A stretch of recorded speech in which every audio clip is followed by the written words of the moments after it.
How the geography made US ridiculously overpowered. Let's go. The United States of America is the most powerful empire that has ever existed in human history, without even being the absolute largest in terms of overall territory. Wait. Empire? Isn't USA just a country? Why he says the empire? No other empire has ever been as capable of so thoroughly enforcing its will across the rest of the planet. Economically, the United States has continuously remained the world's largest economy since the 1890s, and is the only country that has ended every single decade with a larger economy than it started with for the past 150 years. The US dollar is the primary reserve currency used by most of the world's nations. America's government is the second longest continuously run regime in the world. And also, let's not forget that all the oil in the world gets traded by using US dollars. That's a big factor also. And despite making up just 5% of the contemporary human population, the United States controls around 30% of the entire planet's wealth and produces 20% of all global manufacturing. And 30%? complementing America's tremendous economic might is also her unprecedented military strength. No doubt the about US that, he's military right. alone represents nearly 40% of all worldwide military spending. And also, let's not forget that USA has military bases all over the world, literally everywhere. The US Navy represents half of the worldwide naval fleet. The United States controls more than 750 overseas military bases across every conceivable theater of the world, enabling America to attack any threat anywhere on the surface of the planet in less than 48 hours. And while there are many factors that contribute towards this unprecedented global power and influence of the United States, the biggest reason for it, and the true source from which all American power stems, is the fact that the geography and the geology of the North American continent itself is just insanely overpowered from a civilization building standpoint. In fact, it's so outrageously overpowered that it's not even really fair to any of Earth's other civilizational start points, and it was almost inevitable that any civilization that began where the United States did, regardless of people or ideology, would have eventually emerged as the dominant global superpower. USA has the right system in the right continent, okay? It's capitalism in the continent where you have a lot of resources and a lot of land, and USA used it wisely to gain wealth. So allow me to explain in depth why that's the case. To begin with, the core geographic reason of America's global power and the core of the North American continent itself is almost certainly the Mississippi River and the vast basin that surrounds it, wedged in between the high Rocky Mountains in the west and the low Appalachian Mountains in the east, interconnecting with the Illinois, Ohio, Tennessee, Red, Arkansas, and Missouri rivers as well. Most of the tributary rivers that feed into this enormous system, spanning 1/3 of the entire continent, begin at relatively low elevations, which effectively means that the majority of the basin's rivers are calm and absent of any obstacles like rapids, and have therefore been easily navigable for thousands of years without the need for any advanced technology, expensive development, or infrastructure. The most important thing to understand about the Mississippi River itself is that it is the longest navigable river in the world. That's amazing how huge Mississippi River is. It's literally stretching through whole country, 1/3 of the country for sure, maybe even 2/3. Meaning that since time immemorial, anyone could essentially sail a boat carrying supplies or people from the Gulf of Mexico into the Mississippi's mouth and up more than 3,000 kilometers deep into the North American interior before hitting the river's only natural waterfall here, which, without coincidence, is exactly where the Twin Cities of Minneapolis and St. Paul was settled. The navigable section of the Mississippi River from these waterfalls waterfalls, down to the delta in the Gulf of Mexico, is more than 3 times the length of the Rhine in Europe, and a What? Are you kidding me? Well, this is a surprise. third longer than even the Danube, Europe's second longest river. Navigable rivers like the Mississippi or the Rhine are tremendously valuable to generating economic activity because they are substantially cheaper to use as transportation of goods and people than land-based infrastructure. Anybody knows why Mississippi is called Mississippi? Is there some kind of particular reason why they choose this name? Roads and railways require not only high initial costs to construct, but high ongoing maintenance costs to keep them functioning and running as well. Whereas rivers are already there and are basically just free to use. The only costs involve creating ports and boats to carry stuff up and down them. And as a result of And also pay to the people who is gonna maintain the ports and the boats.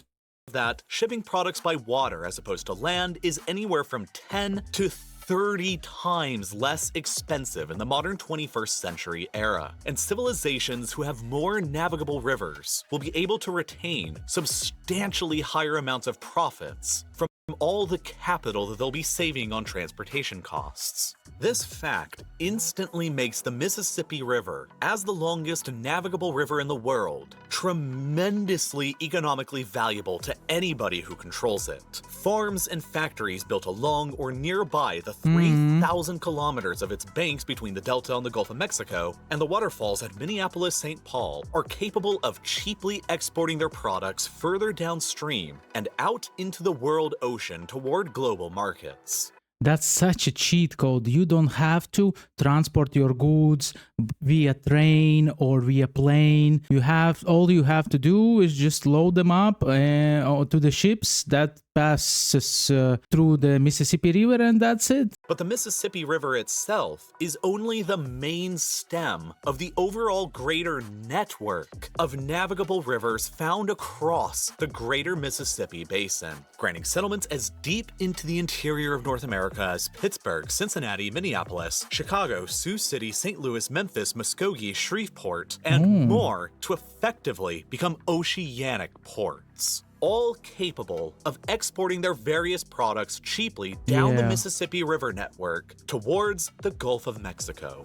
I bet it saves a lot of money on transportation. But it isn't just this uniquely vast system of internally navigable rivers within North America that give this continent such an advantage to commerce. It's USA during the World War II was able to steal a boat from Germans and ship it to USA, to Chicago. And I was thinking to myself, how would they were able to ship it to Chicago if Chicago doesn't have ocean nearby? And now I found out that it's because of Mississippi River. Yeah. And also you can find this video over here, my reaction on this video.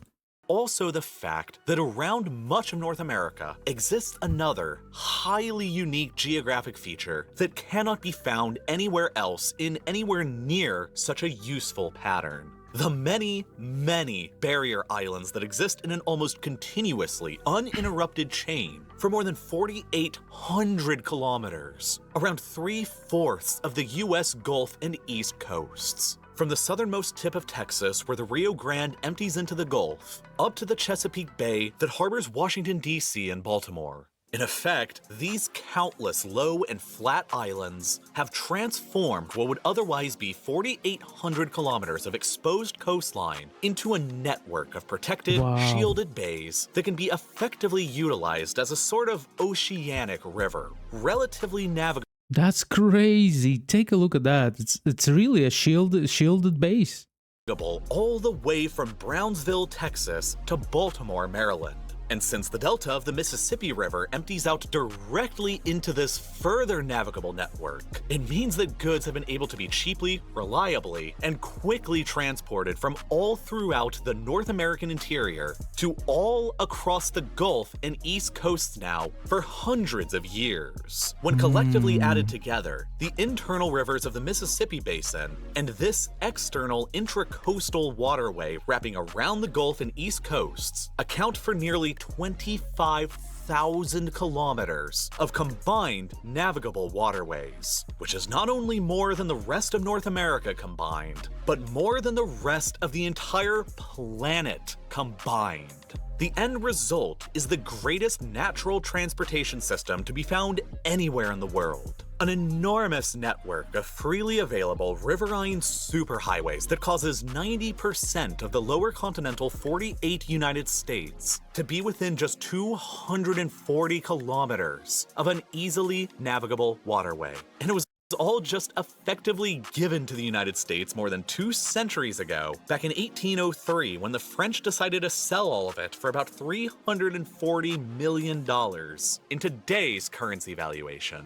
And then, the power that this system of natural navigation offers the United States is even further exacerbated when you consider that it spans across what also just so happens to be the largest contiguous stretch of arable farmland on the planet as well. The American Midwest. What? The westernmost portion of the Midwest, located within the rain shadow cast by the towering Rocky Mountains of the continent, is dry but temperate and perfect for growing wheat like Ukraine and southern Russia, while the central portion is temperate and humid, perfect for growing corn and soybeans. That's crazy, Today, man. an area more than twice the size of France is under till within the Midwest alone. And as a result, this region produces nearly a third of the entire planet's supply of corn and soybeans. And This is overpowered on steroids, if you know what I mean. Because come on, I mean, USA is so well balanced. On one end, you can have corn. On another, you can have another kind of plants that are needed to create food. What? more than $150 billion worth of agricultural produce overall per year. And all of this enormous agricultural land happens to also roughly overlap with the world's largest network of easily navigable rivers. It is a perfect natural recipe for an agricultural superpower to develop from. And when further considering the fact that the Intracoastal Waterway Network further services the transportation needs of everything from Texas to Maryland, the Columbia and Snake Rivers flow through the agricultural zones of the Pacific Northwest, and the San Francisco Bay and Sacramento River help out within the Central Valley of California, you can quickly see that with very few exceptions, the vast majority of all of America's agricultural regions are within just 240 kilometers of a navigable waterway to the ocean, enabling food grown across the rural parts of the continent to easily and cheaply be transported to the same continent's urban population centers in a way that simply no other continent on the Earth could ever match. That's and we're crazy. still pretty much just at the beginning here of explaining the sheer scale of North America's geographic advantages towards maritime power and commerce. Because you also have to consider the many, many natural indentations of the continental coastline itself that creates many of the greatest natural oceanic deep water harbors in the world. In order for a natural harbor to make a good port, they must really have 3 crucial ingredients: deep passages for shipping, enough resources in the immediate hinterland to support cities that can support the port, and plenty of coastal frontage area. When only considering natural harbors across the world that possess all 3 of those critical factors, the top 3 largest of them are all within continental North America and controlled by the United States outright. The Chesapeake Bay between Maryland and Virginia, the San Francisco Bay surrounded by California, and the Puget Sound of Washington State. These 3 are arguably the most impressive natural harbors found anywhere on the surface of the Earth. While the Chesapeake Bay itself, all on its own, has a longer coastline than the entirety of India combined. You kidding me? When added No way, man. This is mad. This is mad. together, the entire coastline of the modern United States is well over 3.5 times the length of the entire African continent. No way, man. Despite the fact that Africa itself is more than 3 times larger than the United States in terms of overall land. I didn't quite understand how is that possible that the coastline, yes, this coastline is bigger than whole Africa? How's that possible? I mean, like, yeah, right. You have Alaska. Alaska also. I forgot about Alaska. All right, then I have no questions anymore. Times larger than the United States in terms of overall land. This means that the United States coastline on the Atlantic, Gulf, and Pacific has a greater overall potential for ports than any other country on the Earth, bar none, and can even fit in significantly more ports than entire other continents are capable of. And then there's also the fact that with a little modern civil engineering, the United States acquired a second enormous internal navigable waterway in the mid-20th century, the Great Lakes. Due to the fact that the Great Lakes are naturally full of rapids, like, Niagara Falls, and the fact that the connections between the lakes often freeze over during the winter, they were never naturally navigable on their own all the way through history until the very late 1950s, when a series of locks and canals were completed by the Americans and Canadians. Now, the Great Lakes serve as a complementary internal water transportation system to the Mississippi Basin and Intracoastal Waterway, and that's such a bonus. Imagine, Mississippi River is huge by itself, and this adds these huge lakes as addition. It's a big bonus. Enabling even further cities deep within the continent to effectively become oceanic ports, from Duluth to Detroit to Cleveland and Buffalo. And then there's the fact that through a series of artificial canals, the Mississippi Basin system and the Great Lakes system are now connected with each other, and barges can effectively freely navigate with their cargoes in a giant circle around the entire eastern United States. But great as it is, the Mississippi Basin does contain a couple of critical geographic vulnerabilities that can be exploited by America's enemies. And both Let's go. I want to know those vulnerabilities. Unfortunately, I cannot pronounce this word. I'm struggling. Both revolve essentially around New Orleans, the most strategically important city in the entire United States, because it serves as the gates between the entire Mississippi River superhighway network and the Intracoastal Waterway and Gulf of Mexico. Should New Orleans ever fall into enemy hands or be somehow destroyed, the link between the greatest river network for transportation in the world and the global ocean would be blocked, and the whole system, along with the American economy, would effectively break down. And there are theoretically two, arguably easier ways to accomplish this, besides from capturing or destroying New Orleans itself. The first way is to take advantage of Cuba. You see, Cuba is probably the most strategically valuable piece of the North American board that the United States doesn't outright control or have significant influence over. This is because of the way the island juts into the Gulf of Mexico, creating two straits that all ships coming back and forth through the Gulf and the greater world ocean have no other choice but to pass through. The Florida Straits in the north, or the Yucatan Strait in the south.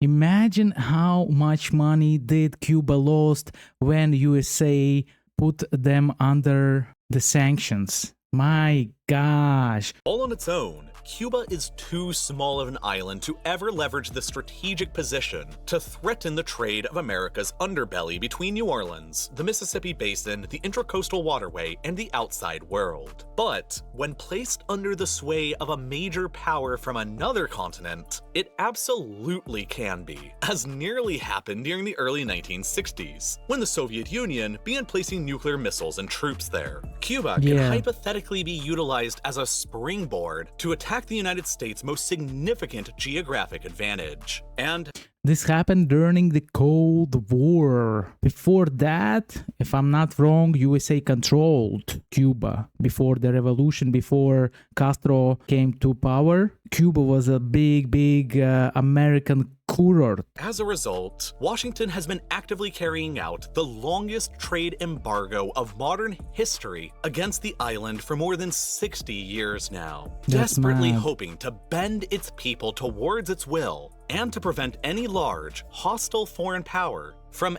ever becoming too established there. The other incredible weakness is almost paradoxically the Mississippi River itself, which has desperately wanted to change its course now for decades.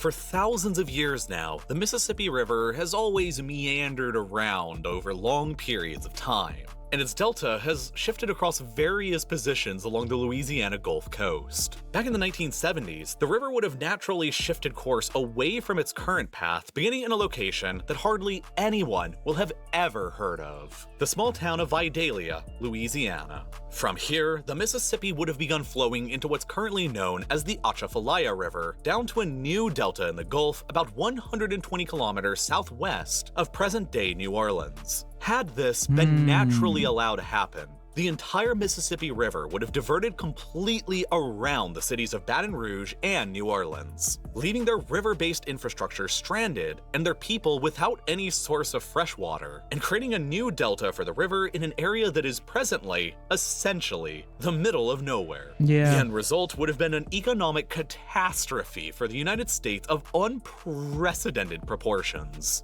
And so, in anticipation, the United States Army Corps of Engineers constructed what is probably their proudest accomplishment: the $2 billion old river control structure within the small town of Vidalia, which artificially forces the Mississippi River to unwillingly continue down its historical path towards Baton Rouge and New Orleans, where all the infrastructure built up over centuries is actually located. But genius. I mean, these guys are next level. Imagine you create a technology that controls nature. How crazy is that? But I'm still don't understand how the USA engineers have not invented a machine that controls tornadoes. should this structure ever somehow fail in the future, the mighty Mississippi would almost immediately and violently snap courses to flood down the Atchafalaya towards the Gulf instead, flooding everything in its path and effectively destroying the utility of all America's industrial and agricultural processing infrastructure between Baton Rouge and New Orleans, and temporarily shutting down most of the Mississippi Basin's superhighway system until new infrastructure could be built down in the new delta. These weaknesses, though, are essentially only hypothetical. The fact is that the land where the United States is placed in is the best suited location in the entire world for a civilization to develop into a colossally capable maritime empire, for all the reasons that I've already explained, and for many more. For example, there's also the fact that for centuries now, the United States has been capable of developing within this continental-sized landmass without the fear of any regional rivals developing to either the north or the south in Canada or Mexico.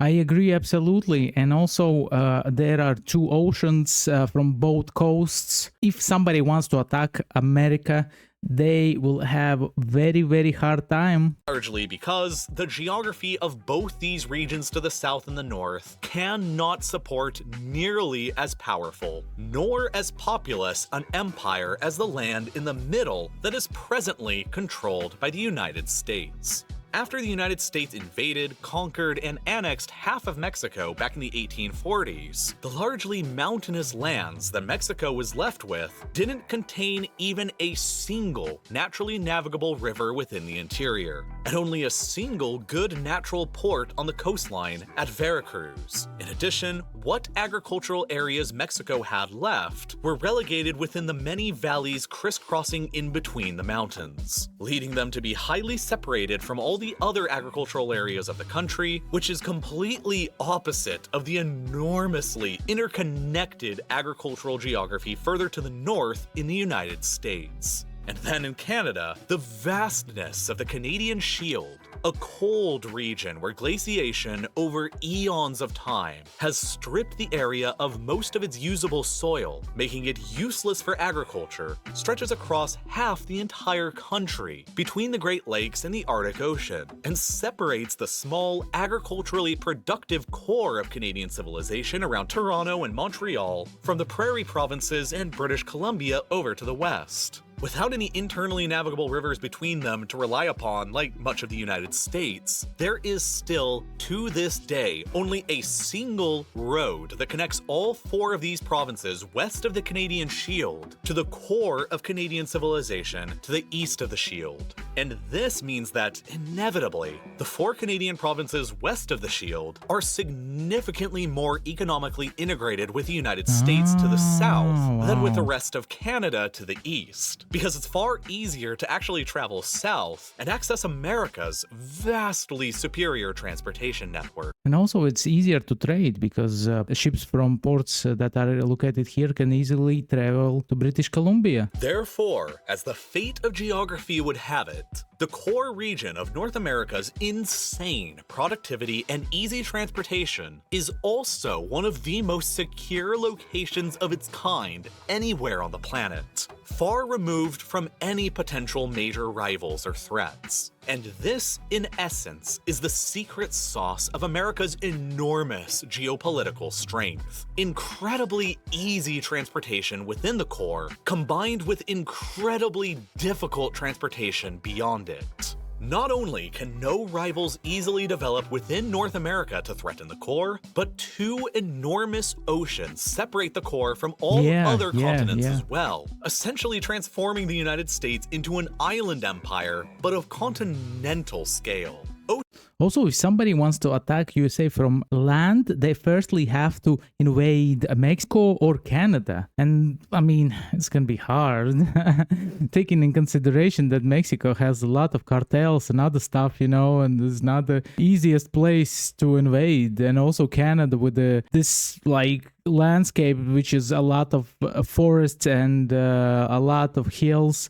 Man, that's gonna be hard. Mountains, I mean, not hills. Oceans are incredibly difficult for invading militaries to travel across. In 1940, with the domination of continental Europe, Adolf Hitler had to cancel the invasion of England across the English Channel because it was proving too logistically difficult for the Nazi war machine to pull off. And that channel is only 33 kilometers wide at the narrowest point. The shortest distance between the United States and Europe is nearly 5,000 kilometers across the open ocean, and it's even further away from Asia across the vast and empty Pacific. So, as a result, the core of the United States has never been invaded by a hostile foreign power in more than 2 centuries since the British in 1815, because it's largely impossible to actually do so, especially when considering that the United States also controls half of the naval tonnage of all the world's navies and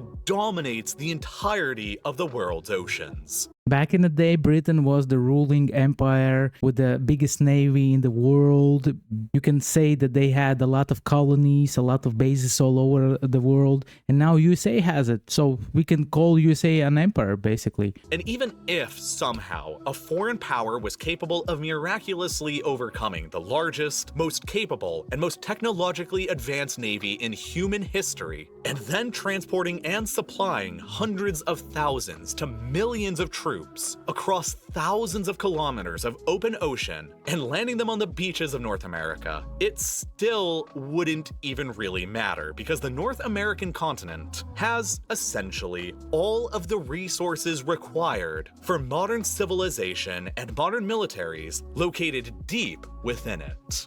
This is the other huge key to the power of the modern United States, North America's raw geologic potential. For many decades, the specter of overdependence on other nations and other continents for their energy resources towered over the minds of America's most strategic planners. Though it was once the largest producer and exporter of oil in the world throughout the early 20th century and provided nearly 6 out of 7 of all the barrels of oil used by the Allies of World War II, America's days as a major oil-producing nation were believed to be ending by the mid-1970s, as demand rapidly outpaced production in the post-World War II boom economy. By 1973, with the country importing more than 1/3 of its entire oil supply from abroad, the United States was suddenly especially vulnerable to international oil embargoes coming from OPEC.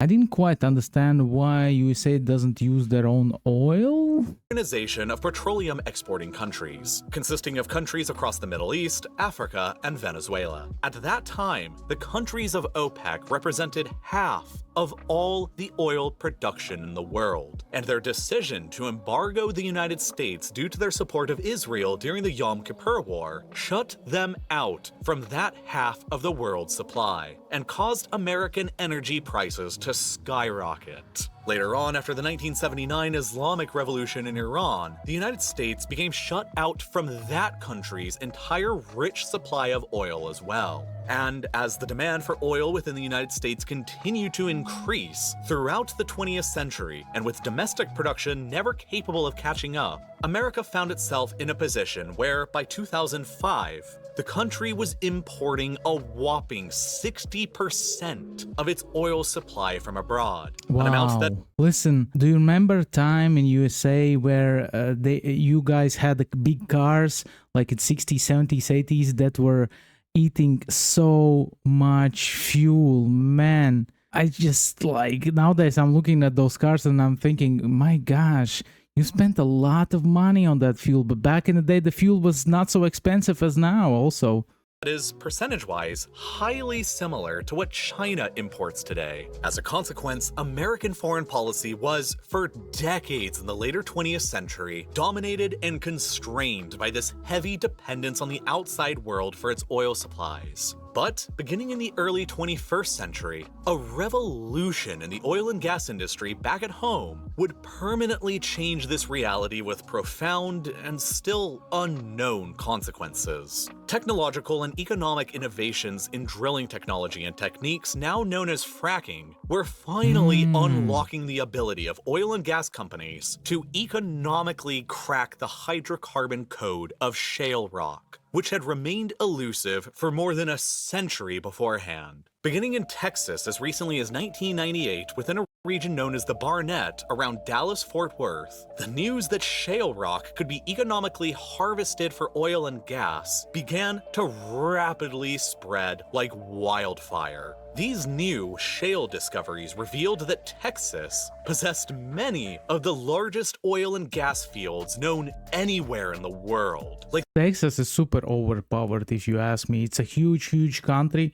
It's like 2 Germanys, maybe like 3. It's huge, has a lot of resources, and a separate country, it would be like top 10 for sure in the world's richest countries. The Eagle Ford in the south that became the 5th largest known oil field, just behind the enormous Bergen field in Kuwait, and an area located in the Permian Basin of West Texas known as the Spraberry and Wolfcamp that is now considered the 2nd largest oil field in the world, remaining only behind the mighty Gavar field that forms the backbone of Saudi Arabia's oil might.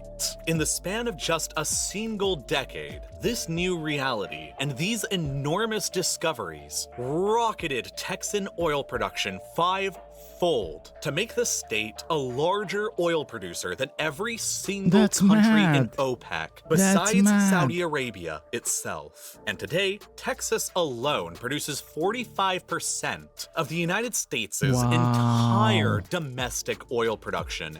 But oil should be pretty cheap in USA because of this fact, isn't it? And if it were an independent country, Texas would be the world's 4th largest oil producer behind only the rest of the United States, Saudi Arabia, and Russia. And of course, it's not just Texas that produces a ton of oil and gas now for the United States. There was also the shale play in the Bakken field of North Dakota. This suddenly transformed that isolated central state into America's 2nd largest oil producer, only behind Texas. Maybe that's why Texas has such a low tax rates, because they have this oil money, gas money. They are literally like Scrooge McDuck swimming in the money. There's also the vast oil and gas fields in the offshore of the Gulf of Mexico, the North Slope of Alaska, and what could ultimately prove to potentially become the largest natural gas field ever discovered anywhere in the world. The enormous Marcellus Field, 1 to 2 miles beneath the ground, spanning across upstate New York, Pennsylvania, Ohio, and West Virginia.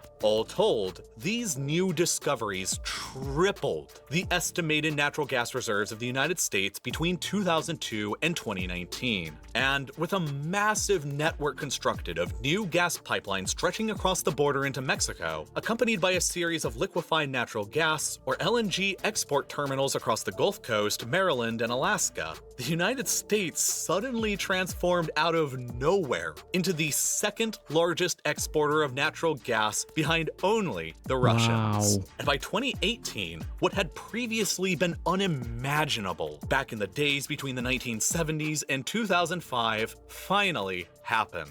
The United States had once again, for the first time in more than 4 decades, surpassed both Saudi Arabia and Russia to regain its title as the world's #1 producer of oil, a position that the United States will now almost certainly retain for all of the foreseeable future. And then I don't understand why it's like a problem in the United States with oil now because of this war in Iran if you have your own oil. And perhaps most importantly, the vast shale basins of the United States are all located within the interior of the continent and nearby to major navigable water-based transportation routes. And the network of US oil and gas pipelines and refineries is simultaneously so vast, they span across nearly the entire continent as well. Effectively, this has largely made the United States an empire that is mostly capable of true energy independence, no longer reliant on the complicated geopolitics of the outside world for supplies necessary to power modern civilization. Listen, Europe would wish to have these, at least half of these resources that you guys have, because we are dependent from Russian gas, from Russian oil. In the same time, Russia is attacking Ukraine. In the same time, I'm from Latvia, yes, and Russia is our neighbor. And if Russia attacks Europe, we are the next target. So we are basically in a big problem situation over here, you know. And because of the war in Iran, the prices for the fuel went up. Why won't we have these resources? It's not fair that you have all of it. Economic reasons, the United States continues to import large amounts of oil from abroad, but primarily from within the North American continent she so thoroughly dominates. Canada and Mexico alone provide for around 60% of all the imported oil used within the United States today. No longer can oil embargoes from any coalition of nations outside of North America threaten the American supply of energy, and nor can a naval blockade of America's energy imports that primarily come in from overland from other parts of the continent's interior. Combined, these geographic and geologic strengths add together to make the United States the most formidable global power of the 21st century and human history. But it doesn't mean that the country is completely immune to external attack and without weakness. Even though the United States is now largely energy independent in terms of oil and gas, the country continues to maintain an extremely heavy presence across the oil and gas-rich Middle East. Not because it directly relies on oil and gas from there for themselves, but because the resources of the Middle East are absolutely central to the wider global economy at large, and vital for many of the United States' most significant allies in East Asia. Yeah, this is what we can see during this Iran war. When Iran blocks the Strait of Hormuz, the oil of Arabs cannot travel anywhere, and it's like basically creating this terrible situation when the oil prices go up. Any disruption in the flow of oil and gas out of the Middle East through the Strait of Hormuz would be incredibly destructive to the world economy. A world economy that the United States has found itself increasingly integrated and interconnected with today. As much as 30% of the entire modern US GDP and nearly 40 million American jobs stem from this interconnected web of trade with the rest of the world, which means that to a large extent, the United States is, in fact, still dependent on the rest of the world. Listen, I hope this war will finish finally, because this Strait of Hormuz is taking too much money, man. Too much people are paying with their wages, with their nerves. It's not normal. We need that straight back working. Especially the region of the world that most powers it, the Middle East. This is why in 1991, decades before the Shale Revolution, the United States was so swift to destroy the army of Saddam Hussein after he led Iraq into invading and conquering neighboring Kuwait. By seizing control of Kuwait, Saddam found himself personally in control of more than 20% of the entire world's supply of oil known at the time. After mobilizing his army on the borders of Saudi Arabia immediately afterwards, it appeared clear that he was going to invade that country as well and seize control over their oil fields, catapulting him into possession of 45% of the world's known supply of oil, which effectively would have made Saddam Hussein the master of oil's price and supply across the planet. That would be a scary perspective if you think about it. Saddam Hussein was a bad person. Unwilling to tolerate that threat to the global economy, the United States mobilized the largest coalition of nations ever seen since the Second World War, and went to war against his army, liberating Kuwait and pushing Iraqi forces back across the border. But by doing so, the United States committed to basing large numbers of troops in Saudi Arabia nearby to the front line. And they didn't leave following the war's conclusion. Combined with the US's financial support for the Saudi regime, the harsh economic sanctions imposed on Iraq following the end of the war, and the staunch American support for Israel, these events all contributed to Osama bin Laden and his Al-Qaeda organization to attack the United States directly in the deadliest single attack ever perpetrated against the American heartland on September the 11th, 2001. And this led to the invasion of Afghanistan, and this long war in Afghanistan. In response, the United States initiated the War on Terror and subsequently invaded the landlocked, mountainous Afghanistan, where the local Taliban regime was shielding bin Laden and Al-Qaeda. And so began what would ultimately transform into the longest war in American history that would last for the next 20 grueling years. And ultimately, after more than 2 decades of fighting that cost more than $2 trillion and over 140,000 lives across the country, the United States ultimately decided to withdraw almost exactly 1 year ago, back in August of 2021. That was a sad withdrawal because USA left behind a lot of technologies, and these technologies got into the hands of Taliban, which is sad. Culminating in an ultimate Taliban resurgence that swept over the country and catapulted them back into power yet again. As with Vietnam decades before it, the war in landlocked, mountainous Afghanistan ultimately became a decisive foreign policy defeat for the United States, and explicitly showcased that even the most powerful empire in human history has its limitations. Of course. As the war in Afghanistan encompassed more than 8% of the entirety of American history and spanned across more than 2/3 of my own lifetime and many other Americans and Afghans alike, this conflict is perhaps the most critical and important of all 21st century wars for us to understand in both countries. How and why it began, why it lasted for so long, and what lessons can be learned from it both within America, Afghanistan, and the rest of the world.